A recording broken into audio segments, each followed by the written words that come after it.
السلام علیکم دوستوں، میں ہوں علی جاوید نقوی۔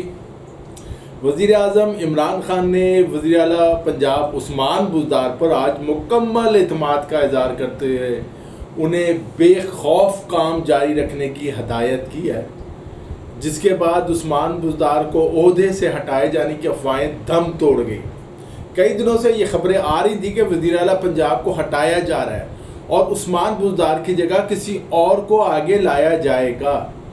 یہ بھی کہ عمران خان بھی عثمان بزدار سے مایوس ہو گئے ہیں، لیکن عمران خان نے ایک بار پھر وزیر اعلیٰ پنجاب پر اعتماد کر کے ان کے مخالفین کے دل توڑ دیے ہیں۔ وزیر اعظم عمران خان ایک روزہ دورے پہ لاہور پہنچے اور ایوان وزیر اعلیٰ میں عثمان بزدار سے 1-on-1 ملاقات کی۔ وزیر اعظم عمران خان سے ارکان قومی اسمبلی نے بھی ملاقاتیں کی اور اس ملاقات میں انہوں نے عثمان بزدار کی شکایتیں بھی کی کہ وہ اراکین اسمبلی کی بات نہیں سنتے، ان کے کام رکے ہوئے ہیں، لوگ پریشان ہیں۔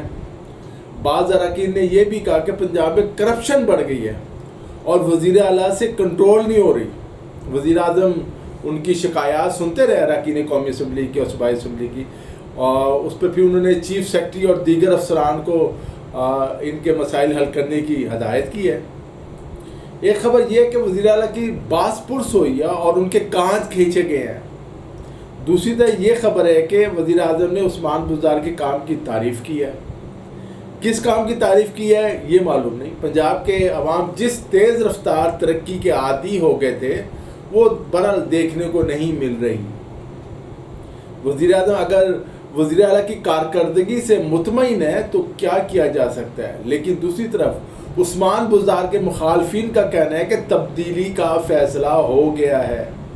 نئے وزیر اعلیٰ پنجاب کے لیے کئی امیدواروں کے انٹرویوز بھی ہو چکے ہیں۔ ممکن ہے عثمان بزدار کو چند ماہ اور دے دیے گئے ہوں۔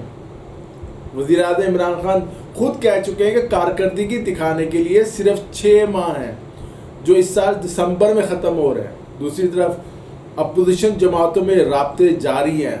مسلم لیگ نون نے بھی پنجاب میں تبدیلی کے لیے کوششیں شروع کر دی ہیں۔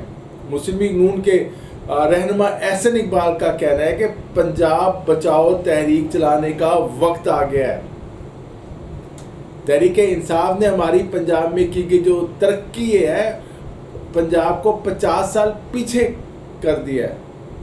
پاکستان کا سب سے بڑا صوبہ پنجاب جس تباہی اور مشکل صورتحال سے گزر رہا ہے، ملک کا کوئی اور صوبہ اتنی بد انتظامی کا شکار نہیں۔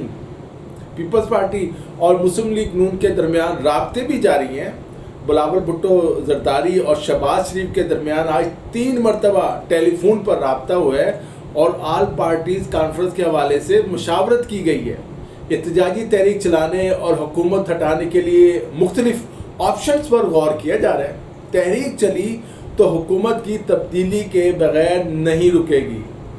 مریم نواز اور نواز شریف حکومت کی تبدیلی اور نئے انتخابات چاہتے ہیں، جبکہ شہباز شریف ان ہاؤس تبدیلی کے فارمولے کے لیے بھی تیار ہیں۔ اس لیے وہ اب تک بلاول بھٹو سے ملاقات سے پرہیز کر رہے تھے۔ اب ایک اہم سوال یہ کہ پاکستان میں ہونے والی کوئی تبدیلی عالمی سیاست اور تبدیلیوں کے زیر اثر ہوگی یا ہم اس سے محفوظ ہیں۔ سی پیک منصوبوں پر کام کی رفتار تیز کرنے کے لیے جہاں ہمیں ایک متحرک حکومت اور انتظامیہ کی ضرورت ہے، وہاں یہ بات بھی اہم ہے کہ سی پیک منصوبوں کے حوالے سے وزیر اعظم کی اپنی رائے اور ویژن کیا ہے۔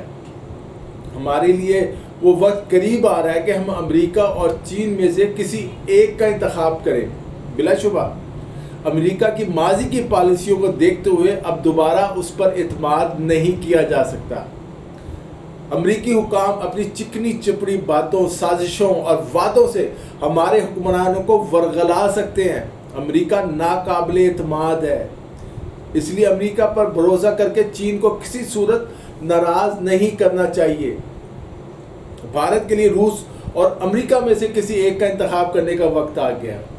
بھارت کے مفادات اب امریکہ اور اسرائیل سے وابستہ ہیں۔ روس اور بھارت جو ماضی میں اتحادی تھے، اب ان میں بد اعتمادی پیدا ہو چکی ہے۔ ہمیں اس موقع سے فائدہ اٹھانا چاہیے۔ پاکستان اور چین کے درمیان تمام شعبوں میں تعاون مزید بڑھانے کی ضرورت ہے۔ حکومت کو اس پر خصوصی توجہ دینی چاہیے۔ دنیا 2 بلاکس میں تقسیم ہو چکی ہے، ہمیں امریکہ کی نام نہاد دوستی کا طوق اتار پھینکنا چاہیے، وقت آ گیا ہے۔ دوستو آج کے لیے اتنا ہی۔ علی جاوید نقوی کو اجازت دیجیے، اپنا خیال رکھیے گا، خدا حافظ۔